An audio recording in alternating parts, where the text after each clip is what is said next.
একটা ম্যাচ, দুটো বিশ্ব সেরা দল, একটা ফাইনাল। হার জিতের এই খেলায় একজন ফুটবলার নিজের জীবন বাজি রেখে দলকে জেতাতে চেয়েছিলেন। পুরো বিপক্ষ দল তাকে ঠেকাতে হিমশিম খাচ্ছিল, তারপরেও তাকে ঠেকাতে না পেরে একের পর এক আঘাত, ফাউল, এমনকি হাত দিয়ে আটকে রাখতেও বাধ্য হয়েছিল। তারপরেও তাকে কোনোভাবে আটকানো যাচ্ছিল না। এ ম্যাচে যেন প্রতিপক্ষদের জন্য ত্রাস হয়েছিলেন ব্রাজিলের সুপারস্টার নেইমার জুনিয়র। প্রতিপক্ষের গোলকিপারের মুখ থেকে ভেসে আসছিল, ওকে আটকাও, ও একাই আমাদের স্বপ্ন তছনছ করে দিবে, শুধু ওকে আটকাও, আমরা ম্যাচ জিতবো। 2021 কোপা আমেরিকার ফাইনালে মারাকানার ট্র্যাজেডিতে নেইমার ছিল অপ্রতিরোধ্য। স্মৃতির পালে হাওয়া দিয়ে চলুন দেখি এ ম্যাচে নেইমার প্রতিপক্ষদের জন্য কতটা দুর্বিষহ ছিল। এক অসাধারণ স্কিল দিয়ে ম্যাচটা শুরু করেন নেইমার। লো সেলসোর মাথার উপর দিয়ে এক অসাধারণ ট্রাবলে বল নিয়ে নেইমার বিপক্ষ দলকে বুঝিয়ে দিলেন যে এই ম্যাচটি হবে নেইমারময়। এই মোমেন্টটা লক্ষ্য করুন, মাঝ মাঠে বল, ক্যাসিমিরো নেইমারকে বল দিল। এই মোমেন্টে পিছন থেকে দি বল, সামনে থেকে আর্জেন্টিনার আরেকটি খেলোয়াড় সরাসরি নেইমারের পায়ে ট্যাকেল করলো। এভাবেই চলতে থাকে ম্যাচ। ম্যাচের 12 মিনিটে নেইমারের উপর যে আক্রমণ চলছে তার কিছুটা প্রমাণ মেলে। প্রতিপক্ষের খেলোয়াড়রা নেইমারের প্যান্টি ছিঁড়ে ফেলে, নেইমার সেটা রেফারিকে দেখায়। ম্যাচের 15 মিনিটে আবারও নেইমার বল নিয়ে সামনে আগাচ্ছে, কিন্তু আর্জেন্টিনার একটি খেলোয়াড় তাকে সরাসরি পায়ে ট্যাকেল করে, মাটিতে গড়িয়ে পড়েন তিনি। এত কিছু করেও নেইমারকে তারা আটকাতে পারছিল না। ম্যাচের এই মোমেন্টটা লক্ষ্য করুন, লেফট সাইড থেকে বল টেনে নিচ্ছে নেইমার। এই মোমেন্টে নেইমারকে ঘিরে আসছে প্রতিপক্ষের 4টি খেলোয়াড়। 2টি খেলোয়াড় সরাসরি নেইমারকে পায়ে ট্যাকেল দিলেন, মাটিতে পড়ে গেল নেইমার, কিন্তু নেইমার ঠিকই পাকুয়েতাকে বল দিয়ে দিলেন। ডি বক্সের সামনে নেইমারের পায়ে বল, বলে না হিট করে সরাসরি নেইমারের পায়ে হিট করে ডিপল নেইমারকে ফেলে দিল। ডিপলকে এক সাংবাদিক প্রশ্ন করেছিল, কোন ফুটবলারকে আটকাতে তোমার সবথেকে বেশি কষ্ট হয়েছে? ডিপল নিঃশ্বাস নেওয়ার আগেই বললেন নেইমার। কোপা আমেরিকার ফাইনালে নেইমার ছিল অপ্রতিরোধ্য,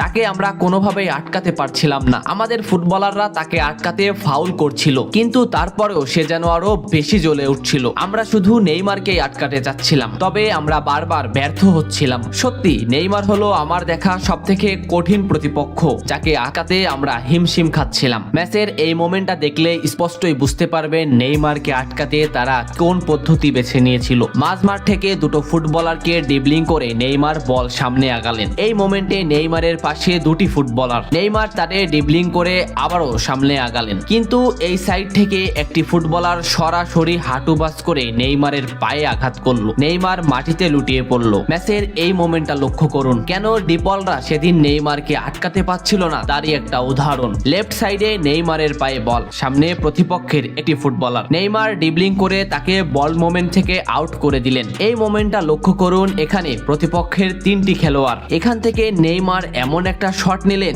যে রিচার্লিসনের কাছে এমন ভাবে বলটি পৌঁছালো, সে শট করলেই বল গোল হয়ে যাবে। রিচার্লিসন শট নিলেন, কিন্তু মার্টিনেস সে বলটি ঠেকিয়ে দিল। এ ম্যাচে আর্জেন্টিনার গোলকিপার মার্টিনেসও করেছিলেন দুরন্ত পারফরমেন্স, অসাধারণ কিছু সেভ দিয়েছিলেন, যে কারণে ম্যাচের ফলাফল বদলে গিয়েছিল। মার্টিনেসকে একবার জিজ্ঞাসা করা হয়েছিল, কে তোমাদের বিপক্ষে সেরা খেলেছে? মার্টিনেজের এক কথায় উত্তর নেইমার। কোপা আমেরিকার ফাইনালে আমরা তাকে থামাতে চাচ্ছিলাম, কিন্তু কোনোভাবেই তাকে থামানো যাচ্ছিল না। আমার চোখে সে ছিল অপ্রতিরোধ্য।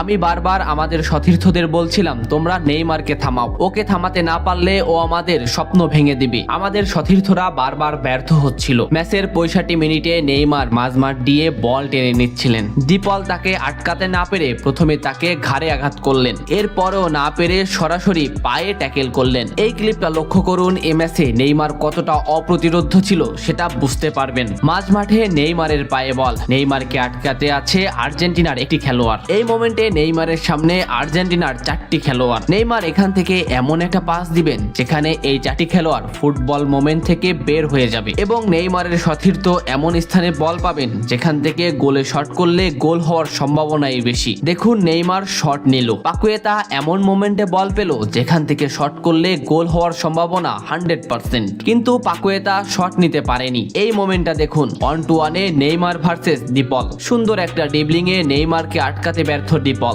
কিন্তু শেষ মুহূর্তে ফাউল করেই নেইমারকে আটকাতে হলো। এভাবেই ব্রাজিল আর্জেন্টিনার কোপা আমেরিকার ফাইনালে নেইমারকে আটকাতে আর্জেন্টিনা ফাউলই বেছে নিয়েছিলেন। তাছাড়া নেইমারকে আটকানো সম্ভব ছিল না। ম্যাচ শেষে সে কথা স্বীকারও করেছিলেন ডিপল। স্কলনিকে একবার প্রশ্ন করা হয়েছিল, আপনাকে যদি সুযোগ দেওয়া হয় একটি ফুটবলারকে আপনার দলে নিতে, আপনি কোন ফুটবলারকে নেবেন? স্কলনি একটু হাসলেন, ভাবলেন এবং বললেন, নেইমার। আমার যদি সুযোগ হতো আমি নেইমারকে আমার দলে নিতাম। এত ফাউল করেও নেইমারকে আটকানো যাচ্ছিল না। কিছুক্ষণ পর পর আর্জেন্টিনার ডিফেন্স লাইন ভেঙে চুরমার করে দিচ্ছিল নেইমার, কিন্তু শেষ পর্যন্তই 1-0-তে ম্যাচ হারতে হয় ব্রাজিলের। ম্যাচ শেষে নিজেকে ধরে রাখতে পারেনি ব্রাজিলিয়ান এই সুপারস্টার, অঝরে করেছিলেন কান্না। বন্ধু মেসিকে বুকে নিয়ে এমন অঝর কান্না হৃদয় ছুঁয়ে গিয়েছিল ফুটবল প্রেমীদের। ফুটবল এমনই, এ খেলায় হার জিত আছে। কান্না হাসির এই খেলায় এক দল হয় সমদিত, অন্য দল হয় দুর্বাদিত। তবে একটা ম্যাচ জেতার যে আকুল আগ্রহ, তা হয়তো নেইমারকে না দেখলে বোঝা যেত না। সব বাধা বিপত্তি প্রতিরোধ ভেঙে নেইমার যেন এগিয়ে যাচ্ছিলেন, কিন্তু শেষ পর্যন্ত সমীকরণ মেলেনি। আপনি কি কোপা আমেরিকার এই ম্যাচটা দেখেছিলেন? দেখলে কমেন্ট করে জানান। এত সময় সাথে থাকার জন্য ধন্যবাদ। নেক্সট ভিডিও আসছে খুবই তাড়াতাড়ি।